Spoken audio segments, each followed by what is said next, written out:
할렐루야. 새벽 예배 자리에 나오신 성도님들을 주님의 이름으로 축복하고 환영합니다. 함께 시간 기도하며 예배 자리로 나가도록 하겠습니다. 함께 기도하겠습니다. 하나님 아버지, 저희들 이 땅에 살아가는 동안에 저희들의 약함과 저희들의 부족한 것들을 봅니다. 이 시간 모든 것들을 내려놓고 주님께 나아갈 때에 우리의 강함 되시는 주님을 바라보며 주님으로 말미암아 힘을 얻고 나아가는 예배 자리가 되게 하여 주시옵소서. 우리에게 오늘도 새 힘 허락하여 주시며 이 땅에 살아가는 가운데 주님을 바라보며 주님만을 찬양하며 담대하게 나아가는 저희들 되게 하여 주시옵소서. 감사하며 예수님의 이름으로 기도하옵나이다. 아멘.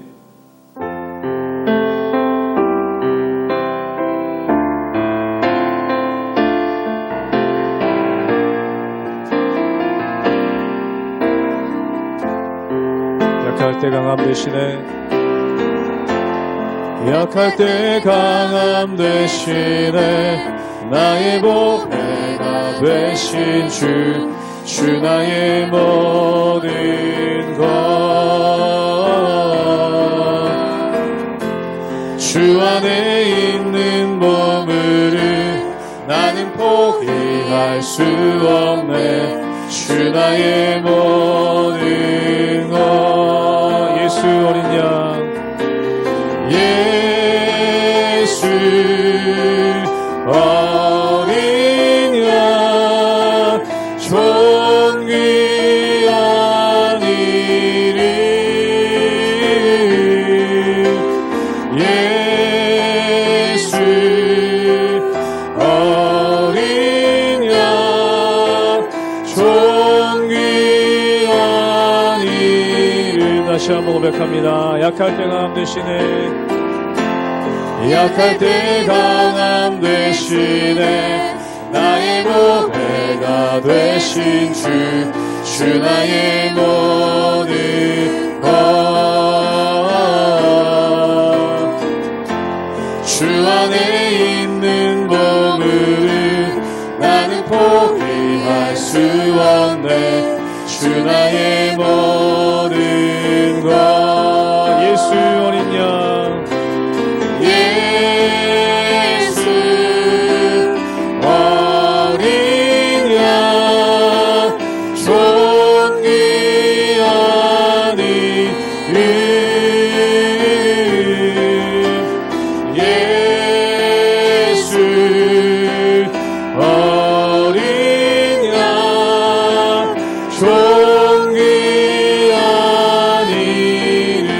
십자가 죄 사하셨네.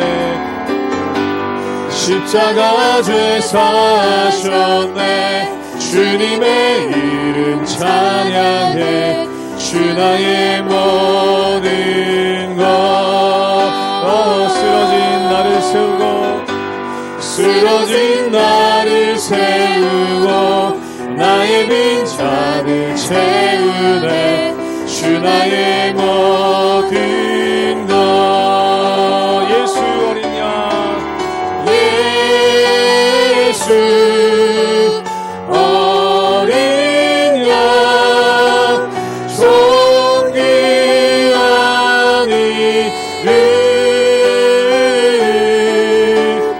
예수 어린 양, 존귀한 이름. 한 번 더 고백합니다. 예수 어린 양, 예수 어린 양, 존귀한 이름. 예수 어린 양, 존귀한 이름.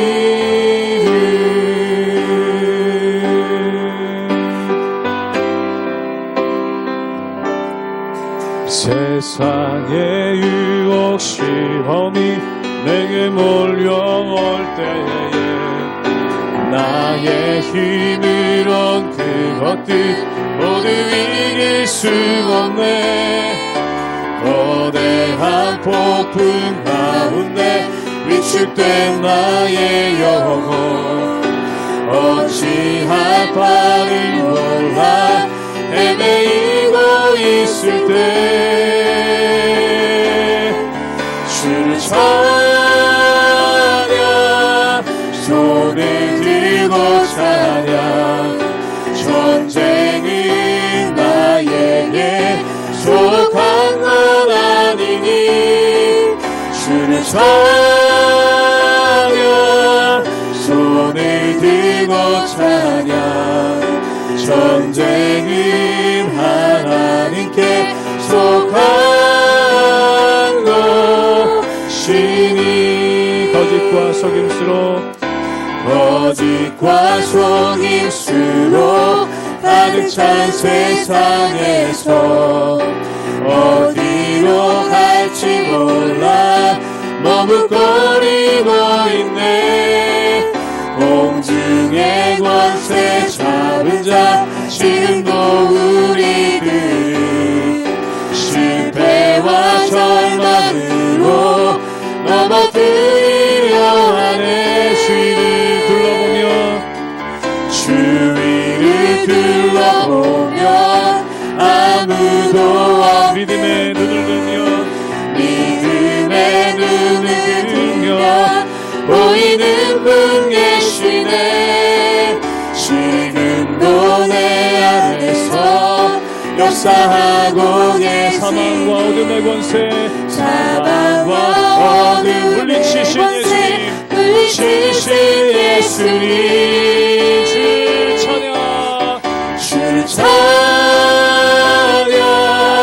손을 들고 찬양 전쟁은 나에게 속한 건 아니니 주를 찬양 손을 들고 찬양 전쟁은 하나님께 속한 것.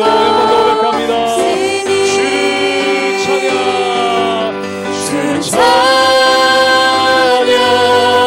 손을 들고 찬양 전쟁은 나에게 속한 건 아니니 주를 찬양 손을 들고 찬양 전쟁은 하나님께 속한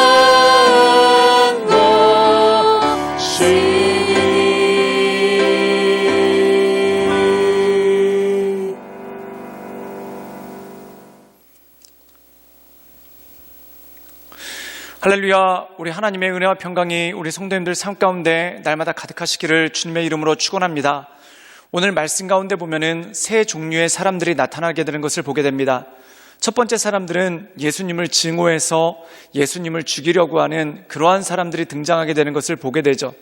그리고 두 번째 사람은 예수님께서 십자가에 지시고 또한 그것을 통해 우리를 구원하시는 것을 알고 예수님 머리에 향유를 부어 예수님을 기념하고 또한 예수님께 영광 올려드리기 원하는 그러한 사람이 있는 것을 보게 됩니다. 또한 세 번째 사람은 예수님과는 무관하게 오로지 자기의 이익만을 추구하는 그러한 사람들이 있는 것을 보게 되죠. 사랑하는 여러분, 우리가 이 세상 살아갈 때 아마 교회를 다니시는 분이라면 예수님을 미워하거나 또한 예수님을 증오하는 일은 거의 없을 것입니다. 그럼 우리에게는 두 가지 중에 한 가지겠죠. 그것이 뭐냐면 예수 그리스도의 영광을 위하여 사는 사람인가, 아니면 그것과 무관하게 오로지 자기 이익에 집중하고 자기 이익만을 위하여 사는 사람인가, 그 두 가지 중에 하나가 아마 성도의 모습이 아닐까 생각이 됩니다. 그러나 중요한 것은 이것입니다. 우리가 예수님을 따른다 하지만 이 제자들처럼 자기 이익 가운데 파묻혀 있을 경우가 참 많다는 것입니다. 그러므로 우리가 이 말씀을 통해 내 이익을 위해, 오로지 내 이익만을 위해 주님을 따르는 것이 아니라 주님께 영광 올려드리는 삶, 또한 우리를 위해 십자가에 죽으신 그 주님을 사랑하는 마음으로 날마다 주 앞에 엎드리는 그러한 삶이 우리의 삶 가운데 주어질 수 있기를 주님의 이름으로 축원합니다. 마태복음 26장 1절에서 16절 말씀입니다. 예수께서 이 말씀을 다 마치시고 제자들에게 이르시되 너희가 아는 바와 같이 이틀이 지나면 유월절이라 인자가 십자가에 못 박히기 위하여 팔리리라 하시더라. 그때 대제사장들과 백성의 장로들이 가야바라 하는 대제사장의 관정에 모여 예수를 흉계로 잡아 죽이려고 의논하되 말하기를 밀란이 날까 하노니 명절에는 하지 말자 하더라. 예수께서 베다니 나병 환자 시몬의 집에 계실 때에 한 여자가 매우 귀한 향유 한 옥합을 가지고 나와서 식사하시는 예수의 머리에 부으니 제자들이 보고 분개하여 이르되 무슨 의도로 이것을 허비하느냐. 이것을 비싼 값에 팔아 가난한 자들에게 줄 수 있었겠도다 하거늘 예수께서 아시고 그들에게 이르시되 너희가 어찌하여 이 여자를 괴롭게 하느냐. 그가 내게 좋은 일을 하였느니라. 가난한 자들은 항상 너희와 함께 있거니와 나는 항상 함께 있지 아니하리라. 이 여자가 내 몸에 이 향유를 부은 것은 내 장례를 위하여 함이니라. 내가 진실로 너희에게 이르노니 온 천하에 어디서든지 이 복음이 전파되는 곳에서는 이 여자가 행한 일도 말하여 그를 기억하리라 하시니라. 그때 12 중에 하나인 가룟유다라 하는 자가 대제사장들에게 가서 말하되 내가 예수를 너희에게 넘겨주리니 얼마나 주려느냐 하니 그들이 은 30을 달아주거늘 그가 그때부터 예수를 넘겨줄 기회를 찾더라. 오늘 말씀 가운데 보면은 예루살렘에서 예수님께서 유월절을 준비하십니다. 그리고 예수님께서는 유월절 어린 양으로서 십자가에 못 박혀 죽으실 것을 알고 또한 제자들에게 말씀을 전하시는 그러한 모습이 나오죠. 그런데 그때 이 대제사장과 또한 예수님을 죽이려는 무리들은 어떠한 일을 벌입니까? 그들은 예수님을 교묘하게 죽이려고 모의하였다라는 그러한 장면이 오늘 말씀 가운데 나오죠. 그렇다면 예수님께서 예수님을 죽이려고 하는 이 무리들 가운데서 예수님께는 어떤 일이 일어났겠습니까? 오늘 말씀 가운데 보면은 예수님께서 베다니아에 있는 시몬이라는 사람의 집에서 식사를 하고 계셨습니다. 그런데 그때 한 여자가 와서 예수님께 뜻밖의 일을 벌이죠. 그것이 무엇입니까? 우리 함께 마태복음 26장 7절의 말씀을 읽도록 하겠습니다. 제가 읽겠습니다. 한 여자가 매우 귀한 향유 한 옥합을 가지고 나와 식사하시는 예수의 머리에 부으니, 오늘 말씀 가운데 보면은 한 여자가 예수님께서 식사하고 계신데 그 뒤로 와서 예수님의 머리 위에 아주 값비싼 향유를 붓는 그러한 장면이 나오게 되는 것을 보게 됩니다. 그 향유가 얼마나 비싼 향유였던지 노동자의 1년치 월급에 해당되는, 정말 요즘으로 치면은 수천만 원에 해당하는 그러한 비싼 향유를 예수님의 머리에 부었다는 것입니다. 그렇다면 이 여인이 예수님의 머리에 이 향유를 부은 이유는 무엇이겠습니까? 바로 이 여인은 예수님의 죽으심을 알고 있었기 때문에 그렇다는 것입니다. 예수님께서는 예루살렘에 올라오시면서 제자들에게 이것에 대해서 말씀하셨죠. 예수님께서 죽임을 당하고 또한 부활할 것이다. 즉 다시 말해서 유월절 어린 양으로서 이 유월절날 올라오셔서 십자가의 죽으심으로 우리 모든 사람의 죄를 대속하시는 하나님의 뜻을 따르겠다라는 그러한 말씀을 전하신다는 것입니다. 그때 많은 제자들은 그 말을 정말 말 그대로 귓등으로도 듣지 않았습니다. 그런데 그것을 유심히 듣고 있었던 이 여인이 예수님께서 이번에 예루살렘에 올라가시는 것이 마지막이고 또한 예수님께서 십자가에서 죽게 되실 것이라는 것을 마음 가운데 깨달아 예수님을 위하여 예배하는 모습으로 또한 예수님의 장례를 준비하는 마음으로 가장 값비싼 향유를 예수님께 부어드리는 그러한 모습이 있는 것을 보게 됩니다. 그렇다면 이 여인은 예수님께서 예루살렘에 올라가시는 의미가 무엇인지, 또한 십자가에서 죽으시는 것이 무엇을 의미하는지 그것을 너무나 잘 알고 있었고, 또한 그렇기 때문에 그 슬픔과 또한 감사한 마음을 가지고 예수님께 영광을 올려드리기 위해 자기가 할 수 있는 최선의 것을 가지고 향유를 부어 예수님께 영광을 올려드리는 그러한 모습이 있었던 것을 보게 됩니다. 이것은 무엇입니까? 바로 예배이고 또한 그 예수님에 대한 자신의 삶에 대한 헌신이었다는 것이죠. 그렇기 때문에 예수님께서는 이 여인의 마음을 아시고 이것을 굉장히 뜻깊게 생각하시고 또한 기뻐하셨다는 것입니다. 그런데 여기 한 가지 놀라운 일이 벌어집니다. 그것이 뭐냐면 바로 제자들의 반응이라는 것이죠. 이 제자들의 반응이 무엇입니까? 바로 이 값비싼 향유를 왜 낭비하는가? 또한 이 값비싼 향유를 왜 가난한 사람들을 위해서 쓰지 않는가라고 분개하는 그러한 모습이 있는 것을 보게 됩니다. 사랑하는 여러분, 오늘 말씀 가운데 보면은 분개하였다라는 표현이 나옵니다. 그럼 이들이 도대체 분개한 이유는 무엇입니까? 예수님께 값비싼 향유를 부어드린 것이 아까워서 분개했다는 뜻입니까? 물론 그런 의미도 있겠죠. 그런데 근본적으로 보면은 그들의 마음 가운데는 어떤 것이 있냐면 왜 그것을 가난한 사람들에게 위하여 쓰지 않는가? 즉 다시 말해서 이 가난한 사람들에게 쓰지 않는가에 대해서 분개하는 것을 보게 됩니다. 사람의 악함이 여기 있습니다. 사람은 자기의 물질을 가지고 가난한 사람을 도우려고 하지 않고 다른 사람의 물질을 가지고 이 다른 사람을 도우려고 하는 그러한 모습이 있는 것을 보게 됩니다. 사랑하는 여러분, 공산주의자들의 특징은 뭡니까? 공산주의자들은 자기가 가지고 있는 재산을 바쳐서 가난한 사람을 도우려고 하지 않습니다. 어떻게 할까요? 다른 사람의 재산을 뺏어서 그것을 가지고 가난한 사람을 돕게 하겠다라는 그러한 모습이 나오죠. 그런데 여태까지 공산주의 역사에서 볼 수 있듯이 그렇다면 그들이 다른 사람들의 재산을 뺏어서 가난한 사람들을 도왔는가? 절대 그러지 않았습니다. 오히려 그것을 착복하고 오히려 그것으로 하여금 자기들을 더 배불리하는 그러한 모습이 있었죠. 제자들의 모습도 그랬다는 것입니다. 다른 복음서에 보면은 이것에 대해서 가장 분개한 제자가 가룟 유다라고 나옵니다. 근데 그 가룟 유다에 대해서 성경은 뭐라고 표현하고 있냐면 그는 도적이었다라고 얘기합니다. 도적이었다는 뜻은 무엇입니까? 그가 돈꾀를 맡고 있었는데 즉 사람들이 예수님께 헌물을 하는 그 헌물께 즉 연복궤를 맡고 있었는데 그것을 가지고 가난한 사람들을 도운 것이 아니라 그것을 가지고 그가 도적질하였다라고 말씀에 기록되는 것을 보게 됩니다. 사랑하는 여러분, 이 제자들이 분개한 이유는 무엇입니까? 즉 가난한 사람들을 돕지 않았기 때문에 분개 아니라 저 여인이 저것을 팔아서 연복궤에 넣었다라면은 그것을 자신들이 착복할 수 있었는데 그러지 못했기 때문에 분개했다라는 그러한 모습이 그 안에 있는 것을 보게 됩니다. 사랑하는 여러분, 이 여인이 자신의 물건을 가지고 예수님께 헌신하는 것 굉장히 값진 일 아닙니까? 그렇다면 최소한 분개할 일은 아니죠. 그렇다면 제자들이 분개한 이유는 무엇입니까? 그 여인이 그것을 예수님께 드리지 않고 헌물을 했다면 자기들에게 유익이 될 수 있었는데 그러지 못한 것에 대해서 내심 아까워하는 그러한 모습이 분개로 나타난 것을 보게 됩니다. 사랑하는 여러분, 그렇다면 여기서 알 수 있는 제자들의 모습은 무엇입니까? 예수님과는 무관하게 오히려 자기의 유익만을 위해서 살고 있는 그러한 모습이 있는 것을 보게 됩니다. 그렇다면 이들이 예수님을 따른 이유가 무엇입니까? 예수님을 사랑하고 또한 예수님께 헌신된 마음을 가지고 예수님을 따른 것이 아니라 오로지 자기의 유익만을 위해서 예수님을 따랐다는 그러한 그들의 연약한 모습이 그 안에 나오는 것을 보게 되죠. 그런데 예수님께서는 오히려 제자들을 꾸짖으시고 이 여인의 일에 대해서 칭찬하십니다. 그리고 이 여인이 예수님께 향유를 부은 의미가 무엇인지 그것에 대해서 설명을 해주시죠.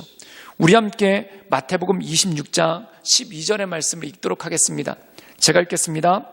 이 여자가 내 몸에 이 향유를 부은 것은 내 장례를 위하여 함이라.